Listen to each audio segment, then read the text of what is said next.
বাংলাদেশের চলমান গুরুত্বপূর্ণ সংস্কার এবং রূপান্তরে পাশে থাকবে জাতিসংঘ, জানিয়েছেন সংস্থার মহাসচিব আন্তোনিও গুতেরেস। ঢাকায় বৈঠকের পর কক্সবাজারে গেছেন প্রধান উপদেষ্টা ডক্টর মোহাম্মদ ইউনূস এবং আন্তোনিও গুতেরেস। সেখানে আশ্রয় শিবির পরিদর্শনের পর সন্ধ্যায় রোহিঙ্গাদের সঙ্গে ইফতার করে ঢাকায় ফিরবেন তারা।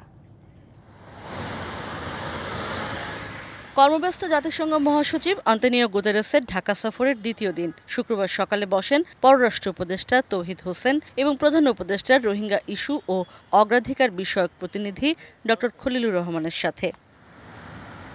ঢাকার হোটেল ইন্টারকন্টিনেন্টালে এই বৈঠকে ছিলেন পররাষ্ট্র সচিব এবং জাতিসংঘের বাংলাদেশ অফিসের কর্মকর্তারাও। আলোচনা হয় রোহিঙ্গা ইস্যুতে। সেখান থেকে জাতিসংঘ মহাসচিব যান প্রধান উপদেষ্টার কার্যালয়ে। তাকে স্বাগত জানান ডক্টর মোহাম্মদ ইউনূস। সেখানে ঘণ্টাখানেক বৈঠক করেন তারা। এ নিয়ে সামাজিক যোগাযোগ মাধ্যমে এক্স হ্যান্ডেলে গুতেরেস বলেন, বাংলাদেশের চলমান গুরুত্বপূর্ণ সংস্কার ও রূপান্তরে পাশে থাকবে জাতিসংঘ। এরপর কক্সবাজার যান আন্তোনিও গুতেরেস ও প্রধান উপদেষ্টা। ইশরাত জাহান উর্মি, ডিবিসি নিউজ, ঢাকা।